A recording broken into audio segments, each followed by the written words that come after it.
Ireland, Crimes and Mysteries with Newells.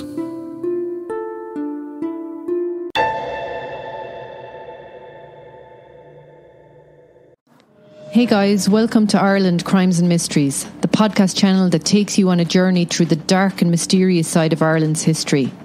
From infamous crimes to unsolved mysteries, we explore the stories that have captivated and intrigued people to this very day. Join us as we uncover the stories behind these cases. Whether you're a true crime enthusiast or a lover of all things mysterious, this is the podcast for you. So sit back, relax, grab a cup of coffee, and let's explore the dark side of Ireland together. This podcast has been compiled from information gathered in the public sphere, like news articles and documentaries. Everything in this podcast is alleged unless a conviction has taken place. Today's case brings us to Glasgow in Scotland and back to the year 2015. Glasgow is a port city on the River Clyde and is known for its Victorian and Art Nouveau architecture. It has a population of approximately 1.8 million people and has the largest economy in Scotland. It is here 24-year-old nurse Karen Buckley was living in 2015. From Mourne Abbey in County Cork, Ireland, Karen had not long moved to Glasgow to pursue a master's degree in occupational health therapy, where she was studying at Glasgow Caledonian University. Karen had previously completed her nursing degree at University Limerick, where she had worked in the University Hospital Limerick and St John's Hospital in Ennis. Karen grew up on the family farm with her three brothers, Brendan, Kieran and Damien, who idolised their only sister and were very protective of her. She had an idyllic childhood growing up on the farm in Mourne Abbey, and the whole family, including her mother Marion and her father John, were an integral part of the community where everyone knew each other. The family had strong links to their local GAA club and the local church, where Karen was a former altar girl. Karen was described by her father John as a normal 24-year-old, always happy and smiling and very kind. She loved life, and his description of Karen was echoed by all those who knew her. Karen was not afraid of a bit of hard work, so during her teenage years she got a job as a waitress in the Hibernian Hotel in Mallow to earn some extra pocket money. She was thought very highly of by the staff and guests alike, who commented on her sunny nature and her friendliness. She had also worked hard to achieve good results in her leaving certificate. After fulfilling that goal, she went on to study nursing at the University of Limerick, in keeping with her caring nature. She enjoyed the college lifestyle, where she had joined several clubs and societies, and enjoyed the social scene that college life affords. Everywhere she went, Karen made lots of friends. People were just drawn to her good nature and happy disposition. While studying for her nursing degree, of which she absolutely loved, she made the decision she wanted to go on and specialise in occupational therapy. She planned to go and work in London for a while before going to do the 2-year Masters at Glasgow Caledonian University. After graduating from nursing college in January 2014, she decided to go travelling. She loved to travel and discover new places and sample different cultures, so she headed to the United States and to Thailand before moving to England to work for a while in the Princess Alexandra Hospital in Harlow, Essex. After this, she made the move to Glasgow in January of 2015. She settled back into student life with ease and was enjoying Glasgow and all the city had to offer, making new friends easily. She found a flat to share with 3 other girls who were also students at the university. Life was great for Karen, full of endless possibilities and hopes for the future. She'd even planned a trip to Australia later that year to visit her brothers, Kieran and Damien. The 11th of April 2015 was an evening no different from any other for Karen and her flatmates. In keeping with a typical student lifestyle, they had planned an evening out on the town in Glasgow and were busy getting ready at the flat. After dinner, they excitedly started putting on their makeup and picking out their outfits over a few drinks. Karen wore a lovely black jumpsuit, and over that she had a black leather jacket and red-heeled shoes. They headed into Glasgow City by taxi, and arriving just before midnight, they went to the Sanctuary nightclub, which is situated in the West End part of Glasgow. They were enjoying their night out, having drinks and dancing and generally just having a great time, when at approximately 1 a.m. Karen, after picking up her handbag, told her friends she was going to the bathroom and headed away towards the toilets, telling her friends she'd be back in a minute, as she disappeared into the sea of people. The night continued as normal for the girls until after a while they realised that Karen still wasn't back from the bathroom. They wondered where she had got to and began to look around the club for her, but there was no sign of Karen. They didn't initially think too much of it, despite the fact that Karen had never done this before. But they still thought maybe she had just decided to go home and forgot to tell them. But she had left her leather jacket behind, and it wasn't exactly warm outside. It just didn't make sense. After a couple of hours, they headed back to the flat, assuming Karen would be there with some story to explain her sudden departure. But the flat was empty. There was no sign of Karen. It was at this point the girls began to feel uneasy. They started texting her phone to see where she was, but got no reply. They didn't want to be panicking too much, as there might have been some reasonable explanation. Maybe she had met somebody she knew and gone home with them. The girls eventually went to bed, hoping Karen would arrive back the next day. But by the following morning, when the girls woke up and Karen was still not home and had not made contact with any of them, concern for her welfare was beginning to increase, so they made the decision to go to the police and report her missing. After questioning the girls and finding out a bit more about Karen and the fact that she had not been in contact with any of them, something totally out of character for her, the police, realising the seriousness of the situation, immediately contacted her family in Ireland to let them know that Karen was missing.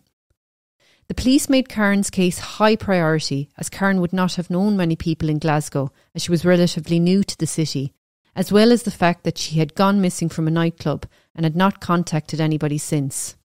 She was a young girl in a relatively strange city who had disappeared in the middle of the night. She had drink taken and could have possibly got lost, fallen, or met with foul play.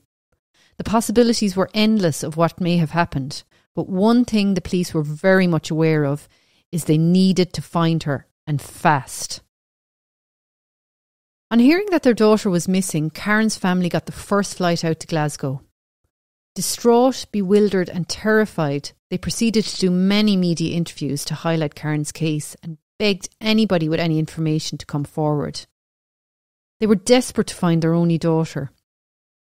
Her case soon gained traction in the media in Scotland and Ireland. Social media was awash with the news. People could not quite understand what had happened to this Irish girl in Glasgow.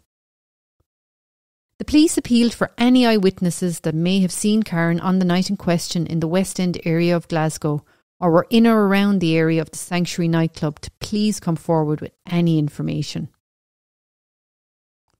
Several people did come forward saying they had seen Karen that night, but one witness who came forward stated they had seen Karen outside the Sanctuary nightclub at around 1 a.m, speaking with a male individual.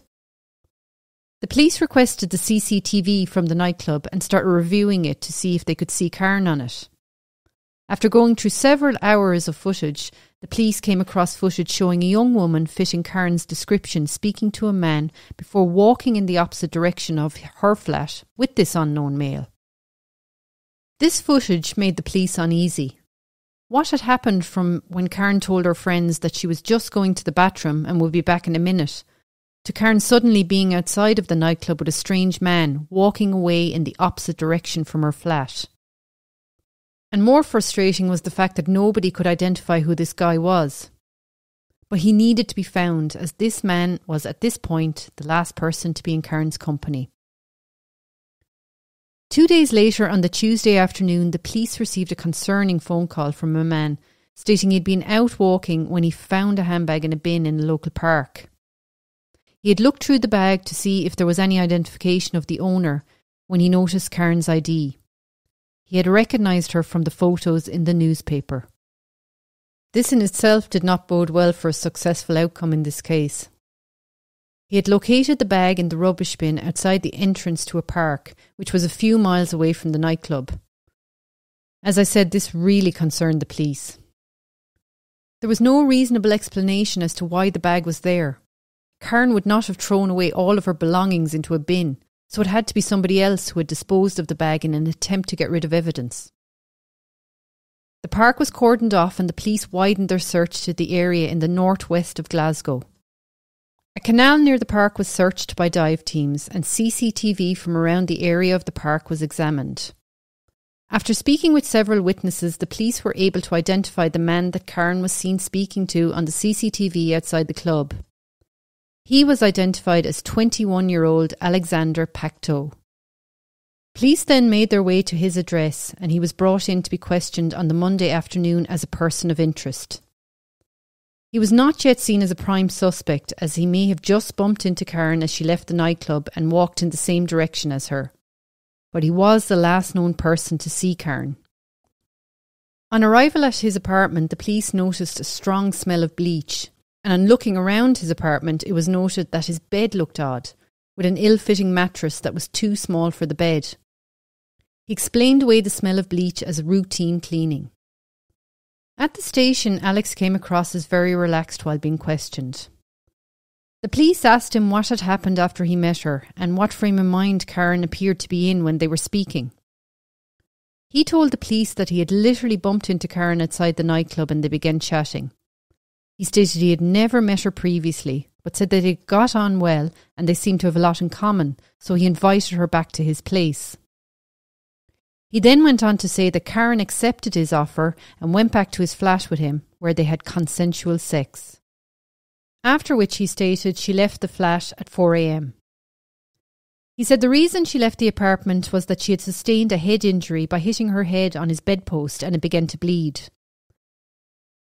She was also developing a headache and felt dizzy from the bang, and just generally wasn't feeling well and wanted to get home. He said when he heard she had disappeared, he panicked.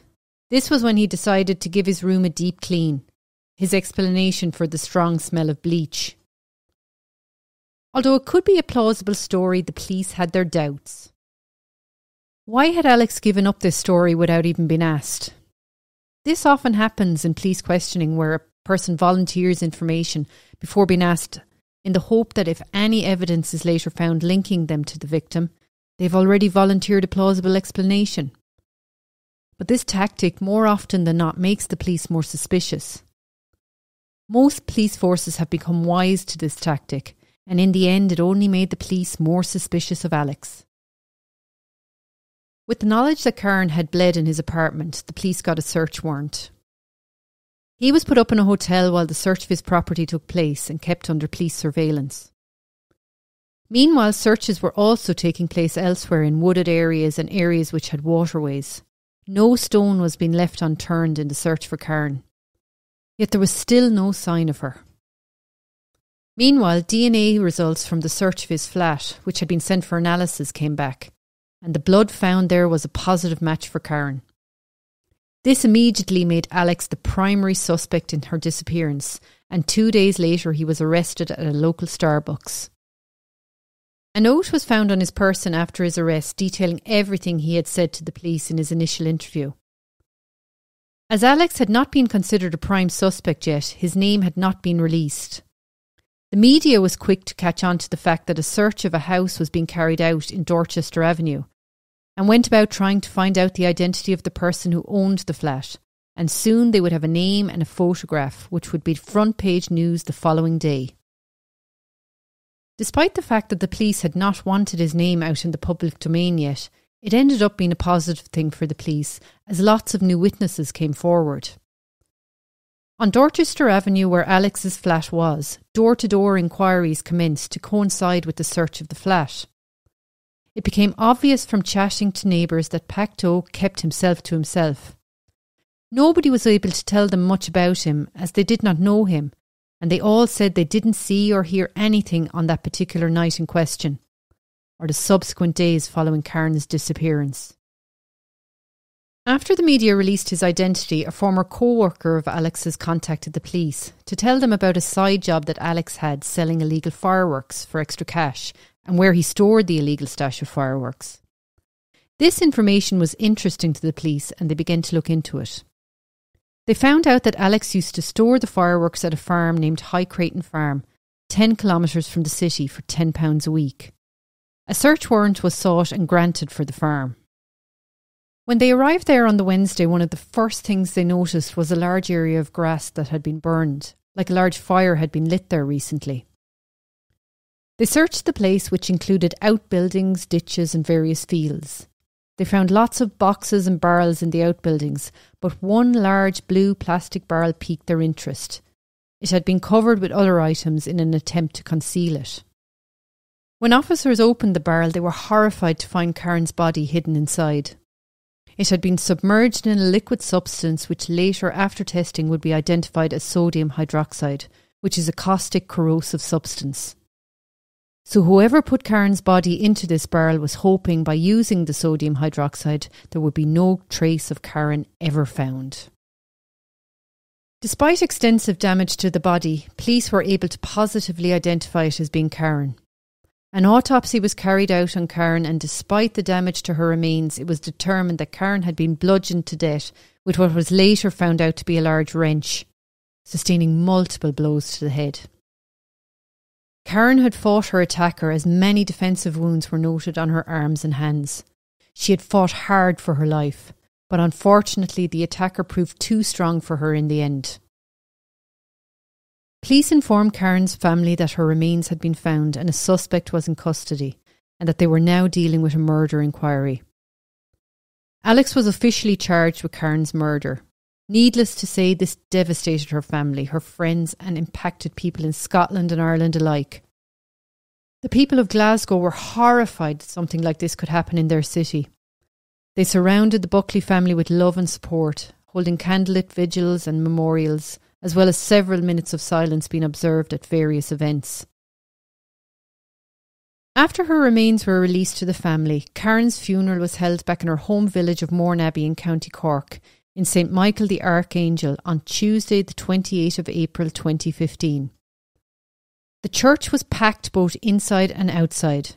Family and friends from all walks of life mixed with people who simply came to pay their respects and show solidarity with the family. A marquee had even been erected to accommodate the large amount of mourners expected.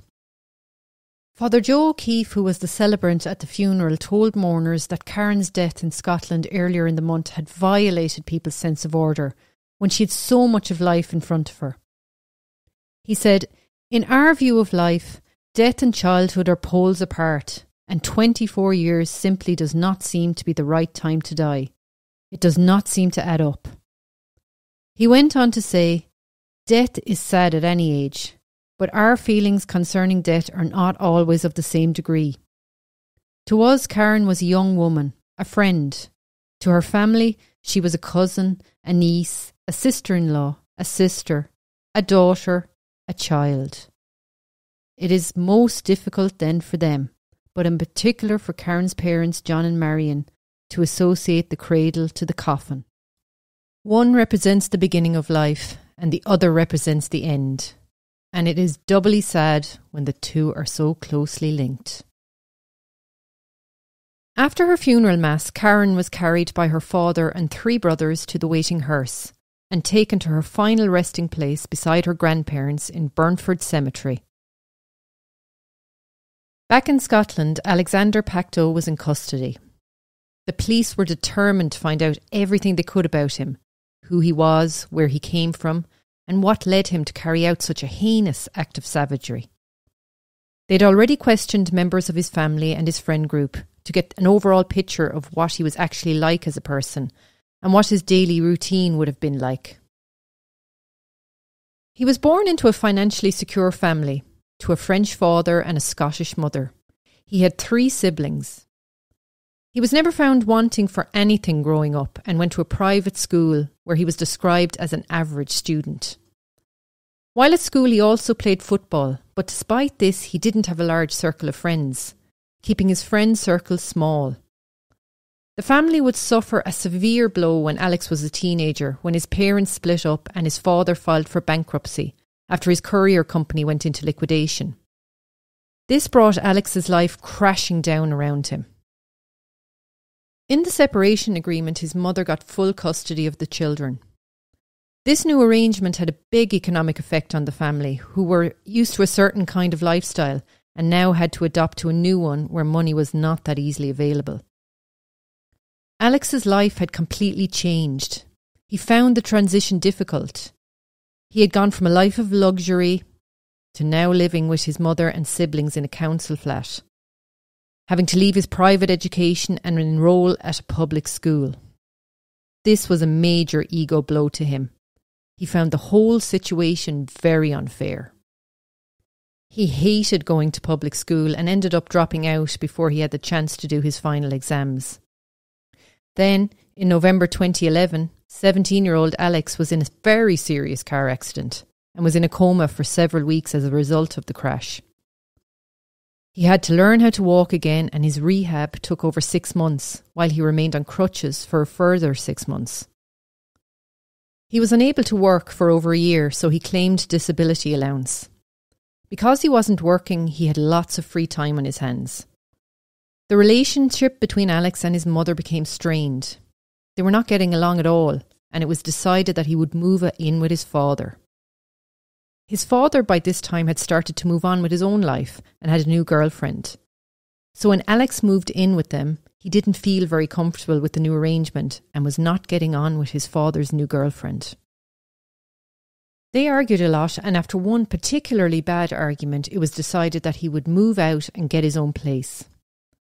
This is when he moved into the flat on Dorchester Avenue with another friend. To top up his disability benefit, he worked at a local garden centre part-time. And this was also around the time he started to sell the illegal fireworks. Overall, he wasn't very happy with his new lifestyle, having been used to living a relative life of luxury to now having to depend on odd jobs and social welfare payments.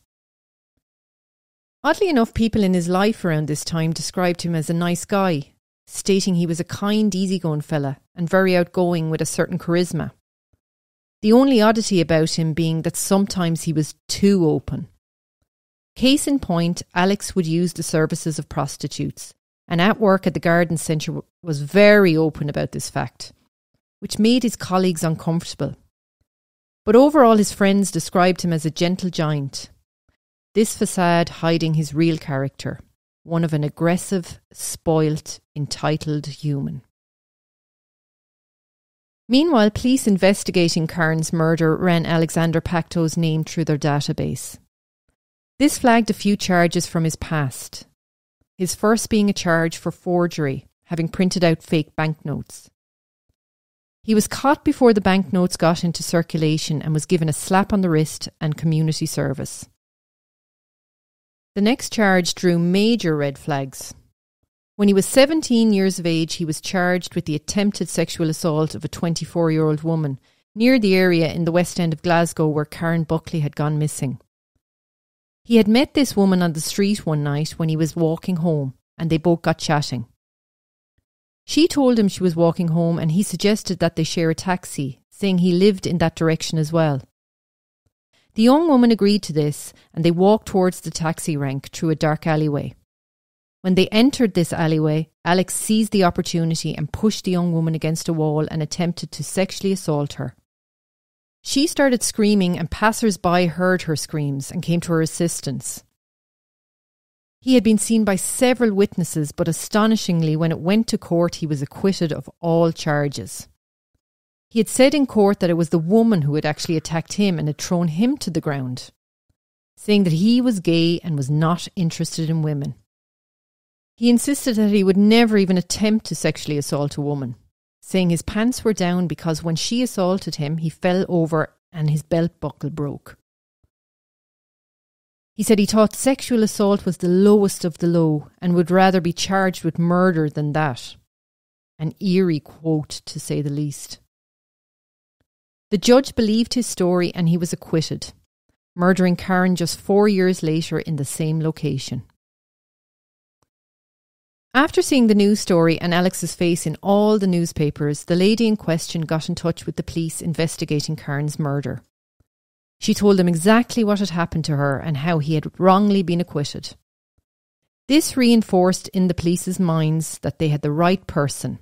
They just needed to continue to build their case. Back at the station with Alex in custody, he began to lay out his version of what happened that night during questioning. He stated he met Karen outside of the nightclub. insisting he had never seen her before. He said after chatting for a while outside the Sanctuary nightclub, things began to get flirtatious, and he invited her back to his flat, where they engaged in consensual sex. After which, he said she banged her head and felt unwell. He said she then told him that she wanted to go home, at which time she left his flat, and he maintained he never saw her again after that. In view of all the evidence that the police already had, they did not believe him. Police started using tactics to try and make him confess. They told him that Karen's body had been found with defensive wounds and that somebody had definitely killed her that night. And from all their investigating, the evidence pointed towards Alex being the last person to see Karen alive that night. When he heard this, instead of confessing, he decided to change his story. He said that they had actually got into a physical fight, with her being the initial aggressor, attacking him first, and that he was just trying to defend himself, hitting her over the head with a wrench that was on his bedside locker. He stated he would never have hurt her intentionally. This was the real reason he said she left in the middle of the night. So he was still maintaining that Karen had left his house at 4 a.m, just the reason why was different. So according to his story, Karen was so extremely unlucky that after leaving his flat after a physical altercation she had had with him, she then left alone and walked home and had the misfortune to meet someone else who wanted to do her even more harm. The police weren't buying it. The fact of the matter is, Alex could have told whatever story he liked. The amount of evidence against him was quite frankly overwhelming. They had Alex and Karen on CCTV outside the Sanctuary nightclub, then walking away together towards his apartment. They then had Karen's blood found inside his apartment, and most damning of all, Karen's body was found in a container full of caustic soda in a shed on a farm that Alex was renting. Before they charged him, the police had also taken a look at his mobile phone.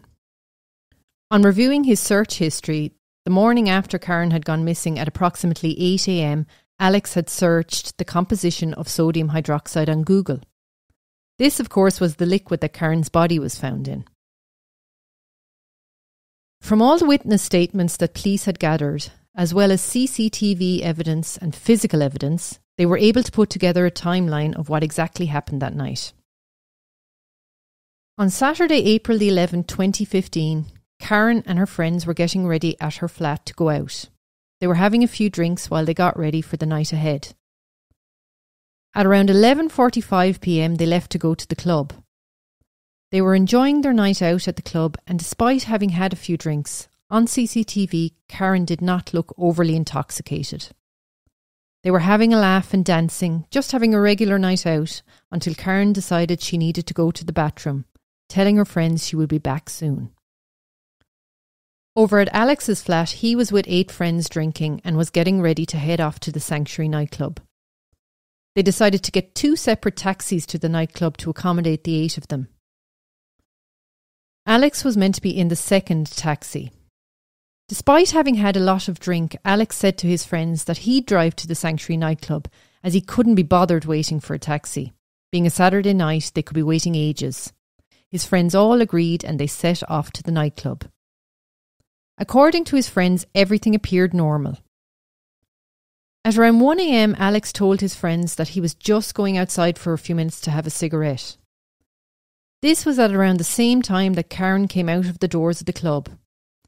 It was obvious that the two had never met before, as on reviewing CCTV from earlier in the nightclub, there had been no interactions whatsoever between the two. They began to talk outside the club and then walk away in the direction of Alex's flat. Neither of them appeared in the CCTV footage to be particularly flirting with each other like Alex was trying to make out was happening. She actually had her hands folded as they walked away, but did not look like she was in any way feeling uncomfortable. The police's theory was that Alex had offered Karen a lift home and that she duly accepted. They believe within 20 minutes of their first encounter together, Karen Buckley was murdered. He had initially started driving out in the direction of Karen's flat, so I'm sure she didn't feel under any threat from him at this point and thought he was actually just giving her a lift home. But soon after, I'm sure she started to sense something was wrong as he made a turn onto a very quiet street. He was seen on CCTV from that street parking up the car at around 1:06 a.m, where it remained for over 12 minutes. This is when the police believe he ended Karen's life. Police believed that Karen was hit at least 13 times with a large wrench, causing a subdural hemorrhage and a fractured skull. He then drove around for a while, probably trying to decide what his next move would be, before driving to the local park where he threw Karen's handbag into the rubbish bin at 1:26 a.m. He then drove home and arrived before 2 a.m. He was back home within the hour after meeting Karen. He proceeded to carry Karen's body into his flat, then wrapped her up in a sheet and left her there on the floor just a metre from him while he went to bed. The following morning he woke up and began making plans as to how he was going to dispose of Karen's remains, Googling how to dispose of a body. It was at this point he also searched on his phone for sodium hydroxide. He then locked his bedroom door as he didn't want his flatmate to go into his room and discover Karen's body on the floor, and went down to his car, which was still full of blood from the night before. He drove to a local homeware store, arriving at 9:42 a.m, where he purchased 9 litres of sodium hydroxide, a mask and a pair of gloves. He then drove to another store where he bought even more sodium hydroxide. He didn't want to raise suspicion by buying it in large amounts in one particular store. After this, he went home and put Karen into his bath and poured some of the sodium hydroxide solution into it in an attempt to dissolve her body. He began to panic when he realised it was taking longer than he had initially assumed it would. So he tried to speed up the process by making a large incision in her body. This did nothing to speed up the process, and beginning to worry about the fact that his flatmate would be home soon and probably wanting to use the bathroom, he removed Karen's body from the bath, dried her off, wrapped her back up in the sheet and put her back in his bedroom. He then recovered as much of the sodium hydroxide as he could from his bath to use at a later date. This would be the second night Alex slept in his bedroom with Karen's body on the floor beside his bed. He woke up early the following morning and went out to dispose of the murder weapon in a local canal. He then went to various stores where he purchased a lighter, alcohol fluid, some padlocks and some new clothes. In one of these stores, he actually asked one of the employers what would be the best cleaning product to get blood out of your mattress. He then drove home and went back up to his flat where he removed his mattress and brought it down to the car. He also put the sheets from his bed into the car as well as Karen's clothes. It was from here he drove to High Creighton Farm, lit a fire and began disposing of the evidence. This was the burn patch that was later found by the police when they arrived at the farm. He ordered a big blue industrial barrel online and collected it from the store later that day. He then drove back to the flat where he proceeded to fill the barrel with sodium hydroxide before putting Karen's body into it, sealing it, and then bringing the barrel down to his car. This, of course, was not an easy task as the barrel was so heavy with all the fluid and Karen's body inside. A neighbour had seen him struggle to get the barrel into the car, telling the police that he saw him eventually get it into the car and driving off. He went back to the farm where he put the barrel containing Karen's remains into the storage shed that he was renting.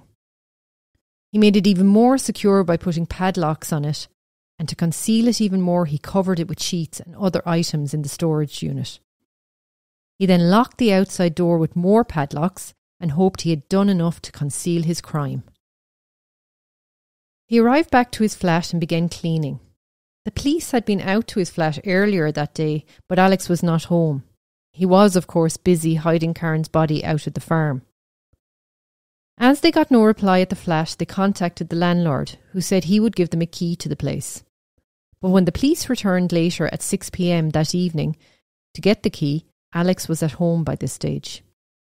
When the police entered the flat, it was quite obvious that Alex was in the middle of a big clean-up, The smell of bleach in the air was overpowering. On looking around the flat, the police had noticed a mattress on his bed that was too small for the actual bed, and the bed had no sheets. They also noticed that the items in his bedroom were out of place. Stuff you wouldn't normally see in a bedroom, things like a nail brush and a toolbox and some gaffer tape. When they brought him in for questioning, they also seized his car. Cadaver dogs were used on the car and alerted to the fact that human remains had been in this car in the very recent past. More evidence of note used at his trial was the fact that his fingerprints were found on the inside of the barrel which contained Karen's remains. The mud on his tyres matched the mud from the farm, despite him having had the car professionally cleaned. Professor Dawson, head of soil forensics at the John Hutton Institute in Aberdeen, said that after analysing the car, it was very clean, but when they looked underneath, they were still able to recover some material. Some mud remained. There was also mud from the farm found on his boots, another indication that he had been recently at the farm. The police had done a fantastic job in getting the evidence together. When you looked at the overall picture, there was absolutely no doubt that Alexander Pacto was responsible for Karen Buckley's demise. On April 17th, he appeared at Glasgow Sheriff Court. Psychologists who had examined Alex found him to be intelligent and of sound mind. In August 2015, he would plead guilty to Karen's murder. Rather than doing it to spare the family the torture of a trial, one would assume he knew there was too much evidence against him. An Irish charity called After Crime Services, who supported the family throughout the tragic ordeal that had befallen them, thanked Professor Dawson, saying that due to the excellent work of the professor, Pacto had decided to plead guilty. If that particular forensic evidence hadn't been available, maybe there wouldn't have been such a quick outcome or a conviction. She went on to say that his early guilty plea was a major benefit for the family. His sentencing hearing took place on the 8th of September 2015. Alexander appeared nervous and upset, a different character to the character that had been so cold and chilled out during questioning. Maybe the fact he was caught and was now facing a long prison stretch. His tears were more for himself than for Karen and her family. Judge Lady Ray sentenced Alexander Pacto to a minimum of 23 years at the High Court in Glasgow. She described the case as shocking and disturbing, saying she found it extremely difficult to find the words to describe what he did to Karen. She spoke directly to Alex, saying, quote, "Karen Buckley was a young woman in the prime of her life. She was a visitor to Glasgow, studying to expand her knowledge in the furtherance of her career in nursing. She was a much-loved member of a close and united family. To you, she was a complete stranger who appears tragically to have accepted a lift in your car. In a matter of minutes, for some unknown and inexplicable reason, you destroyed her young life and devastated her family. You also concocted a story to tell the police, and to ensure you remembered the lies which you had told, you even wrote the story down. Your conduct after the killing succeeded only in adding more pain and suffering onto the Buckley family. By the time of his first meeting with the police, he knew all about the family's anxiety for information because of the media coverage, but chose to remain silent. I question how anyone doing all of what you did over several days can seriously suggest to the court that he had done so in panic. Your killing of this young woman, combined with the extraordinary lengths to which you went to cover it up, display the actions of a callous and calculating man. It is also noted by the court that if he had received a guilty verdict for his previous assault crime, Karen would more than likely be alive today." Karen's parents welcomed the sentence of who they described as an evil coward. After sentencing, they said, "Today's life sentence will not bring back our beautiful Karen. Our little angel has been taken from us forever in the cruelest of ways. We mourn for her every day. It will, however, ensure that women are safe from harm from this truly evil coward who took our beautiful Karen's precious life. I hope that he is never released and spends every day in prison haunted by what he did." Karen is at peace now, and we know that she is in heaven looking down on us and helping us. Alex was sent to Kilmarnock prison, but has since been moved after being involved in a riot over staff checking prisoner mail for drugs. Alex being one of the main instigators behind the riot, which saw the prisoners go wild, wrecking cells and CCTV cameras. He was then transferred to Sawton Prison in Edinburgh and will be considered for parole in 2038, but hopefully the parole board will ensure he never gets to harm another person again. Karen and her family have no second chances to look forward to. She met her horrific end after a chance encounter, and he continued to treat her so callously even in death. We hope he never sees the light of day again. So guys, thanks for joining me on Ireland Crimes and Mysteries today. I hope you enjoyed exploring the darker side of Ireland with me. If you have any suggestions for future episodes or would like to share your thoughts on the cases we've covered, please feel free to leave a comment. Don't forget to subscribe to my channel to stay up to date for all my latest episodes. Until our next investigation, keep your eyes open and your mind curious. You've been listening to Ireland Crimes and Mysteries with Nules. Join us for another episode coming real soon.